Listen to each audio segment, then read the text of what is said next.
किसान भाइयों और बहनों, आज हम बात करेंगे जैविक खेती की।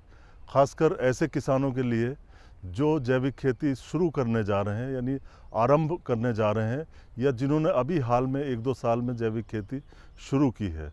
इसमें किसान भाइयों 4 प्रमुख आयाम या स्तंभ होते हैं जैविक खेती के, उसके बारे में विस्तार से चर्चा करेंगे। 4 आयाम हैं। पहला है आपका स्टैंडर्ड, ऑर्गेनिक स्टैंडर्ड या जैविक मानक। दूसरा होता है प्रमाणीकरण। तीसरा है हमारा टेक्नोलॉजी पैकेज, यानी तकनीकी पैकेज, किस तरह से फसल को उगाना है। और चौथा और आखिरी होता है विपणन, मार्केटिंग। ये जैविक खेती के प्रमुख 4 स्तंभ हैं। जहाँ तक जैविक मानकों की बात है, भारत सरकार ने राष्ट्रीय जैविक खेती कार्यक्रम वर्ष 2001 में शुरू किया था, और उसके तहत जो हमारे नेशनल स्टैंडर्ड्स हैं जैविक खेती के, ऑर्गेनिक मानक हैं हमारे, वो स्थापित किए गए थे, बनाए गए थे। 2014 में इनको फिर रिवाइज़ किया गया, और ये आजकल एपीडा की वेबसाइट पे उपलब्ध है। किसान भाइयों, इसमें एक किताब सी है, अंग्रेजी में भी है और हिंदी में भी है, जिसकी आप जानकारी epida.gov.in पे ले सकते हैं। इस पुस्तक में लिखा गया है कि जैविक खेती में क्या करना है आपको और क्या नहीं करना, क्या आप डाल सकते हैं जैविक खेती में और क्या आप नहीं डाल सकते। साथ ही साथ रूपांतरण काल की भी इसमें जानकारी दी गई है।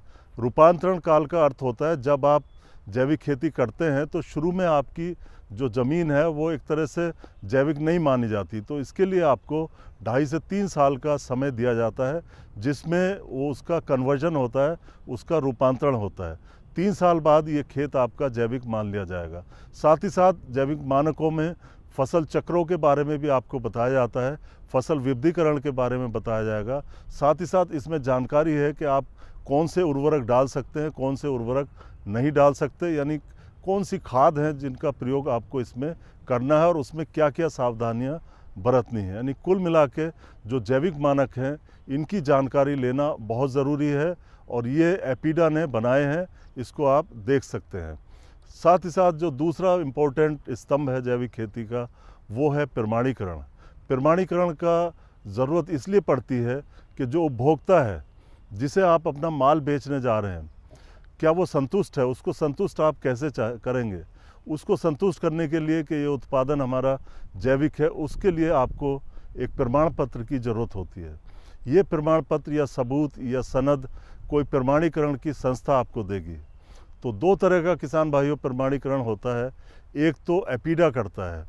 एपीडा जो हमारा वाणिज्य मंत्रालय है, उसका एक सरकारी अपना डिपार्टमेंट है, और इसमें प्रमाणीकरण की जो संस्थाएं हैं उनकी लिस्ट दी हुई है। लगभग 28-29 प्रमाणीकरण की संस्थाएं हैं जो प्रमाणीकरण का कार्य करती हैं। इस प्रमाणीकरण को थर्ड पार्टी यानी तीसरी पार्टी प्रमाणीकरण भी कहते हैं। इसमें किसान है, इसमें एपीडा है, और जो तीसरी पार्टी है वो है आपकी प्रमाणीकरण की संस्था। इसकी लिस्ट आप एपीडा की वेबसाइट से ले सकते हैं। हर राज्य के लिए अलग अलग ये संस्थाएं हैं, और इनसे आप प्रमाणीकरण करा सकते हैं। लेकिन इसमें प्रमाणीकरण कराने से जो नुकसान है, सीमा है इसकी, वो ये है कि ये काफ़ी महंगा होता है। इसमें औसतन करीब 40-50 हज़ार रुपये प्रति एकड़ का खर्चा आता है। लेकिन साथ ही साथ इसका फ़ायदा भी है कि आप अगर इन संस्थाओं से प्रमाणीकरण कराते हैं तो आपको इंडिया ऑर्गेनिक का लोगो मिल जाएगा, जिससे आप अपने पदार्थों को, अपने जैविक जो उत्पाद हैं, उनका आप निर्यात कर सकते हैं, दूसरे देशों में उनको भेज सकते हैं।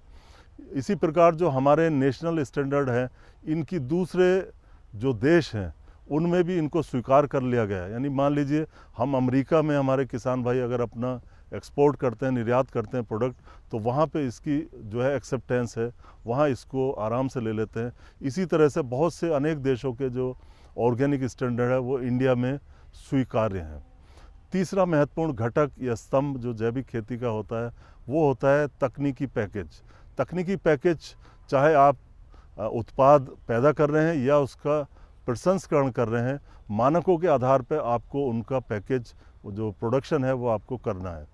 उदाहरण के लिए अगर आप जैविक खेती कर रहे हैं और इसमें आप फसल विविधीकरण को अपना रहे हैं, तो उसमें आपको ध्यान रखना पड़ेगा कि कौन कौन सी फसलें कब लगानी है, मिश्रित खेती करनी है, अंतर फसली खेती करनी है, इन सब के जो विवरण है इनमें दिया गया है और इसके आधार पर आपको उत्पादन करना है। साथ ही साथ आपको जैसे सबसे पहले ध्यान में रखना है कि मिट्टी का पीएच मान सुधारना है। अगर हम पीएच मान सुधार लेते हैं तो पोषक तत्वों की उपलब्धता और जो फसलों की बढ़वार है वो अच्छी होती है। पीएच अगर मान लीजिए अम्लीय है आपका, तो इसमें जैविक खेती में आप चूना डाल सकते हैं, प्राकृतिक रूप से प्राप्त चूने को डाल सकते हैं। इसी तरीके से अगर आपकी क्षारीय मृदा है, एल्कलाइन है, तो उसमें आप जिप्सम का प्रयोग करते हैं, प्राकृतिक रूप से जो प्राप्त जिप्सम है उसका प्रयोग कर सकते हैं और मृदा के पीएच मान को सुधार सकते हैं। साथ ही साथ जो जैविक स्रोत है हमारे पोषक तत्वों के, उनका आप प्रयोग करें। इसमें हरी खाद है, गोबर की खाद है, कंपोस्ट है, वर्मी कंपोस्ट है, साथ ही साथ जैव उर्वरक है। इनका प्रयोग करके आप पोषक तत्व प्रबंधन कर सकते हैं। जहाँ तक किस्मों के चुनाव की बात है या फसलों के चुनाव की बात है, जो किसान भाई शुरुआत कर रहे हैं खेती की, जैविक खेती की, उनको कोशिश करनी चाहिए ऐसी फसलें लें जिनमें कीड़े बीमारी कम आती हों, साथ ही साथ जिनकी पोषक तत्वों की रिक्वायरमेंट आवश्यकता कम हो और जिन फसलों को लंबे समय तक घर में भंडारित किया जा सके, ऐसी फसलें लें। मान लीजिए आपने गोभी की फसल ली और 2-3 दिन 4 दिन अगर गोभी की फसल ना बिकी तो आपको दिक्कत आ सकती है, और इसके लिए आप दालों का प्रयोग कर सकते हैं, दाल उगा सकते हैं, सोयाबीन उगा सकते हैं। साथ ही साथ मसाले वाली जो बीजे मसालों की फसलें हैं वो भी काफ़ी लाभकारी हैं, तो यहाँ से आप शुरुआत कर सकते हैं। साथ ही साथ जो दलहनी फसलें हैं उनका समावेश बहुत आवश्यक होता है। इसी प्रकार अगर बात करें कीट प्रबंधन की और रोग प्रबंधन की, तो किसान भाइयों हमारा अपना अनुभव है कि अगर आप जैविक खेती लगातार करते जाते हैं तो इससे जीव विविधता बढ़ती है, मिट्टी के अंदर भी और मिट्टी के बाहर भी।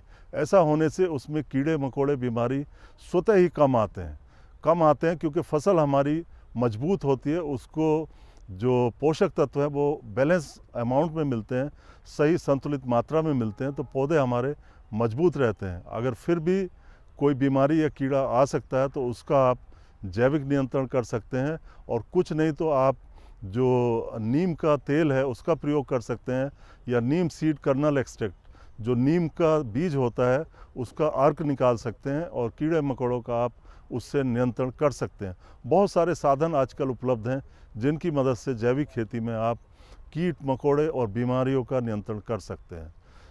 इसमें जैविक खेती में किसान भाइयों चौथा और अंतिम जो पड़ाव है या स्तंभ है वो है मार्केटिंग या विपणन। आपको आजकल मार्केटिंग की या अपने माल को बेचने की कला सीखनी पड़ेगी।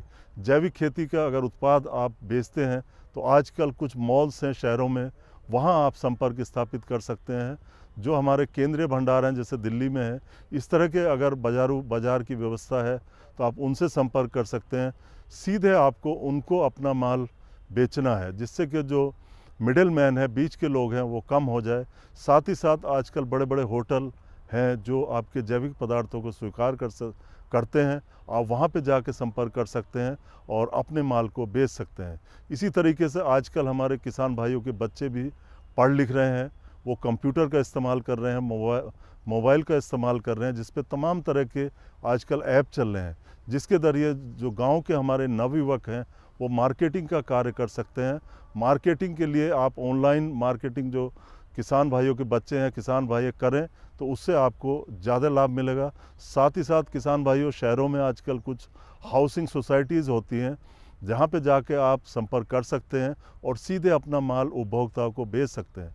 इससे उपभोक्ताओं का भी लाभ होगा और साथ ही साथ आपको भी आप अपने पदार्थ के अच्छे दाम मिलेंगे।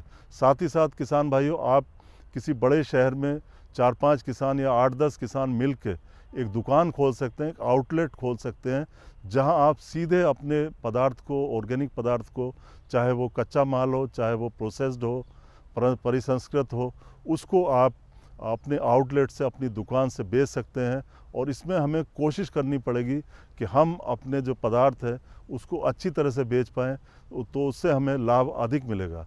इसी दिशा में मैं और एक बात कहना चाहूँगा किसान भाइयों को कि जो जैविक खेती में मार्केटिंग हम करते हैं, विपणन करते हैं, एक तो हमारे उत्पाद का होता है, साथ ही साथ मार्केटिंग आजकल जो इनपुट है हमारे, उनकी भी मार्केटिंग होती है।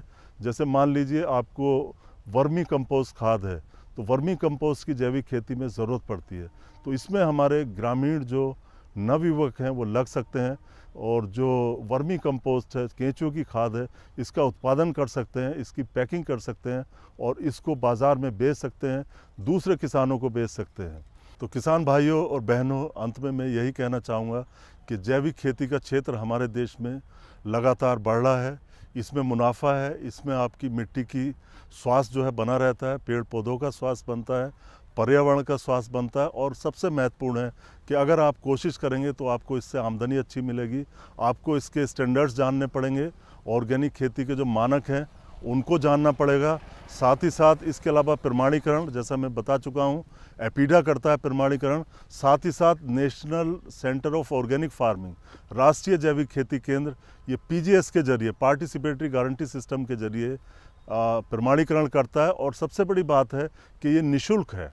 जो राष्ट्रीय जैविक खेती केंद्र का प्रमाणीकरण है, इसमें आपका कोई खर्चा नहीं होगा और आप अपने उत्पाद का जो है उत्पादन कर सकते हैं, मार्केटिंग कर सकते हैं, बेच सकते हैं और आप जैविक खेती से अधिक लाभ कमा सकते हैं।